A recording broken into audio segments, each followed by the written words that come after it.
Hello friends, welcome to my YouTube channel. मैं वंदना चौधरी आपका स्वागत करती हूँ। कल हमने 9th क्लास के एनसीईआरटी की कबीर की साखियों के बारे में पढ़ा था और मैंने आपको 4 ये दोहों का अर्थ बताया था, जिनका शाब्दिक और आध्यात्मिक अर्थ दोनों तरह से आपको बताया था। तो इसके बाद हम 5वां दोहा देखते हैं।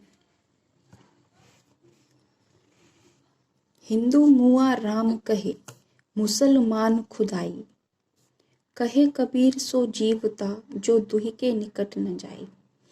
इस दोहे में इसका जो शाब्दिक अर्थ है वो बहुत ही आसानी से समझ में आ रहा है कि ये क्या इसमें कहने जा रहे हैं।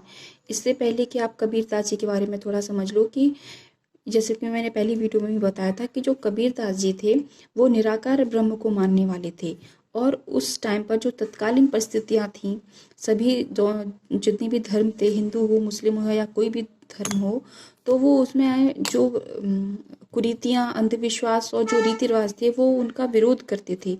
कबीरदास जी ये नहीं चाहते थे कि लोग साकार रूप में ब्रह्म की पूजा करें, मूर्ति पूजा करें या कुछ और तरह की पूजा करें। तो वो उन लोगों को, वहाँ उस टाइम के लोगों को वो दोहे के द्वारा एक अलग तरीके का ज्ञान देते थे निराकार ब्रह्म के प्रति। तो इसमें वही चीज़ दिखाई गई है कि हिंदू मुआ राम कहे, कि जो हिंदू लोग होते हैं वो क्या कहते हैं कि राम ही राम कहते हैं, कि राम यहाँ पर सिर्फ एक पर्सन का नाम ना होकर, एक राम भगवान का नाम ना होकर, यहाँ पूरे ईश्वर के उसको प्रकट किया गया है कि जो ईश्वर, हिंदुओं के जितने भी 33 कोटि के जो देवता होते हैं उनको एक रूप में, राम के रूप में यहाँ पे प्रदर्शित किया गया है। तो हिंदू कहते हैं कि राम राम कहो, मुसलमान खुदाई, और मुसलमान कहते हैं कि खुदा खुदा कहो। हिंदू बोलते हैं कि हमारे हमारे ईश्वर अच्छे हैं, और मुसलमान कहते हैं कि हमारे खुदा श्रेष्ठ हैं। तो कबीरदास जी कहते हैं कि कहे कबीर सो जीवता, लेकिन कबीरदास कहते हैं कि वही इंसान जीवित रहता है। जीवित रहने का मतलब यहाँ पर जिंदा रहने से नहीं है।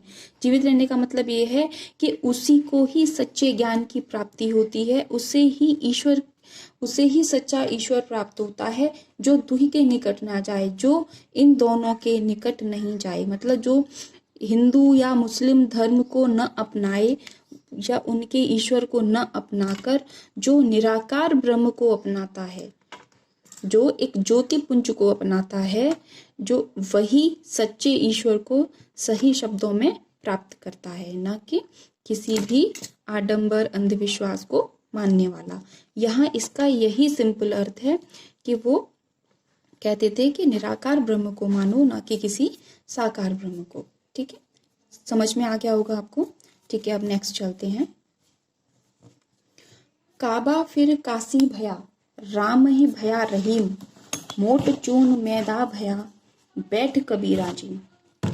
अब इस दोहे में आपको बहुत ही गहरा, बहुत ज्यादा गहरा इसके अंदर आपको भाव महसूस होगा, जो कि आप कोई भी वीडियो देखो आपको कोई नहीं समझाएगा इस तरह से, जिस तरह से आपको मैं समझाने वाली हूं। कि काबा फिर काशी भया, यहाँ पर ये जो पूरा दोहा है ना, इस दोहे में जो पद है, ये सबसे ज्यादा मेन है। अगर आपने इसका अर्थ समझ लिया तो आपको पूरा ये समझ में आ जाएगा। तो ये इसका मतलब ये है कि काबा फिर काशी भया। कबीरदास जी ये कहते हैं कि मैंने काबा यानी जो मुस्लिमों का जो तीर्थ स्थल है, वो काबा भी घूम लिया, काशी भी घूम लिया। काशी मतलब हिंदुओं का जो तीर्थ स्थल है। मैंने काबा और काशी दोनों तीर्थ स्थलों को घूमकर देख लिया है, लेकिन क्या हुआ, राम ही भया रहीम। लेकिन मैंने ये पता किया कि जो राम है वही रहीम है। उनका मतलब ये था कि जो हिंदू धर्म के जो लोग हैं वो काशी जाते हैं, और जो मुस्लिम धर्म के लोग हैं वो काबा जाते हैं अपने ईश्वर को प्राप्त करने के लिए, अपने ईश्वर की खोज के लिए। लेकिन उनको ये नहीं पता कि जो राम है वो रहीम है। मतलब वो दोनों क्या है, वो मूर्ति पूजा कर रहे हैं, वो अंधविश्वासों में लिप्त हैं। तो उनके जो दोनों ईश्वर हैं वो एक ही हैं। एक ही तरह का ईश्वर का मतलब ये है कि वो निराकार ब्रह्म को नहीं मानते हैं। तो चाहे वो कितना भी काबा घूम लें, कितनी भी काशी घूम लें, मैंने ये सब चीजें घूम कर देख ली हैं और मुझे पता चल गया है कि ये राम और रहीम जो दोनों तरह के जो ईश्वर हैं वो एक ही हैं। अब ये वाला जो अर्थ है इसको आप गहराई से समझिए। यहाँ कबीर ने इतना गहरा कटाक्ष किया है हिंदू और मुस्लिम धर्म के ऊपर, बहुत ही गहरा कटाक्ष। आप देखिए, मोट चून मैदा भया, मोट चून माने मोटा चून। मोटा चून जब चक्की में पिसता है, जब जो गेहूं होता है वो मोटा होता है, गेहूं जब चाकी में पीसा जाता है तो वो क्या होता है, वो ऐसे घूम घूम के धीरे धीरे धीरे करके क्या होता है, वो पतला होता है, मैदे की तरह होता है। तो कबीर दास जी कहते हैं कि मुझे तो यहाँ घूम के पता चल गया है कि सच्चा ईश्वर क्या है, एक ईश्वर क्या है। लेकिन जो लोग हैं, जो ये हिंदू मुस्लिम तरह के जो लोग हैं, वो क्या कर रहे हैं, मोटे चून की तरह चक्की में घूम रहे हैं। मतलब कभी इधर जाते हैं कि यहाँ ईश्वर मिलेगा, कभी उधर जाते हैं कि वहां ईश्वर मिलेगा। तरह जगह जगह की तीर्थों की यात्रा करते हैं। यहाँ पे मोटे चून का जो बहुत ही गहरा अर्थ है वो है अज्ञानता, वो है अज्ञानता।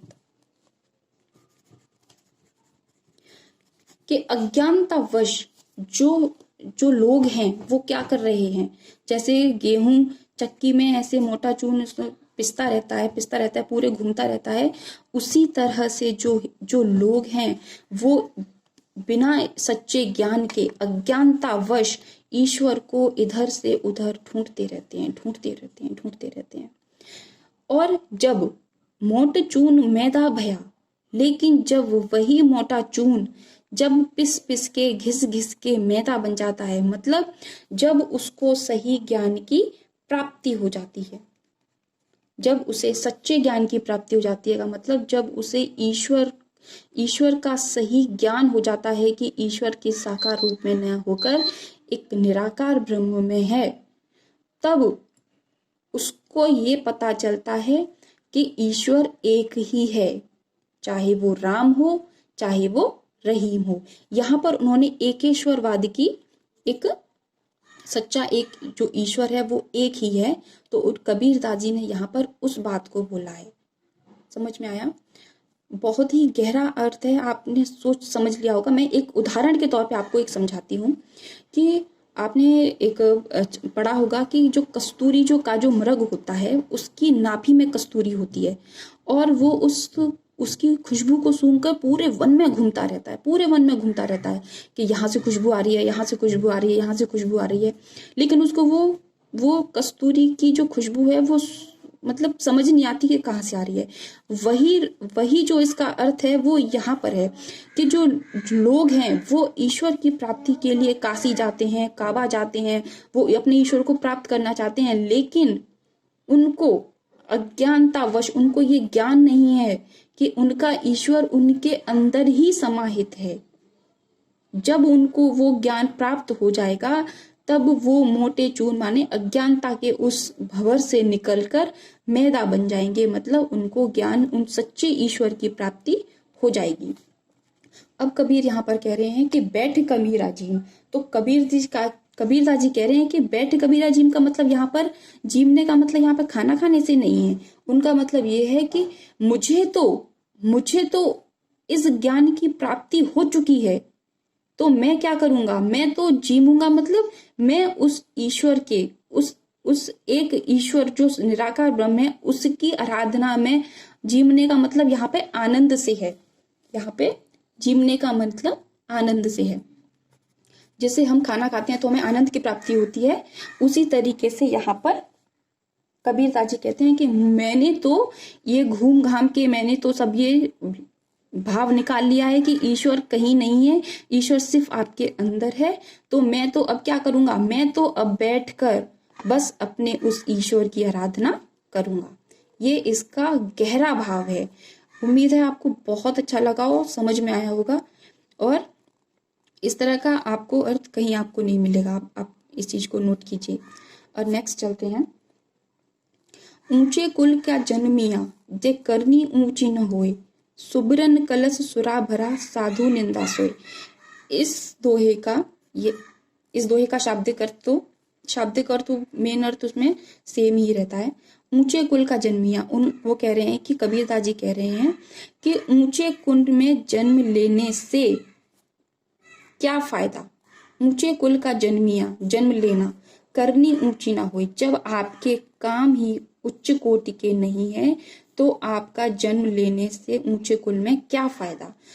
ये जो लाइन लिखी गई है वो उन्होंने खास तौर पर उस समय की जो सिचुएशन हुआ करती थी, परिस्थिति हुआ करती थी कि जो हिंदू धर्म की जो बुराइयां थी, कि जो उच्च कुल के जो लोग हुआ करते थे, जैसे पंडित हो या जो भी हो, वो नीचे लोगों को अपने ईश्वर की भक्ति के लिए मंदिर में घुसने नहीं देते थे। तो उस चीज को उन्होंने बहुत ही गहराई से बोला कि ऐसे ऊंचे कुल में, मतलब ब्राह्मण कुल में या किसी और ऊंचे कुल में जन्म लेने का क्या फायदा जब आपके काम ही ऊंचे नहीं है, जब आपके काम ही अच्छे नहीं है, तो ऐसे कुल में जन्म लेने से क्या फायदा। सुबरन कलश सुरा भरा, साधु निंदा सोए। उन्होंने कहा था ये उसी प्रकार है जैसे कि सुबरन कलश माने सोने के कलश में, सोने के कलश में अगर आप शराब भर दो, सोने के कलश में अगर आप शराब भर दो तो क्या होगा, साधु निंदा सोए। कोई भी अगर साधु का मतलब यहाँ पर सज्जन पुरुष, कोई भी अगर सज्जन पुरुष होगा वो उसकी निंदा ही करेगा, उसको वो चीज अच्छी नहीं लगेगी। चाहे आप भले ही सोने के कलश में कोई भी अच्छी चीज, कोई भी गंदी चीज या शराब तरह की कोई भी चीज भर के रख दो, लेकिन जो सज्जन पुरुष होंगे वो उसकी कभी भी उसकी प्रशंसा नहीं करेंगे, सदा उसकी निंदा करेंगे। कहने का भाव ये है कि आप अगर ऊंचे कुल में जन्म लिए हो तो आपके कर्म और सोच दोनों ऊंची होनी चाहिए, चाहे भले ही आप कितने भी ऊंचे कुल में जन्म हो।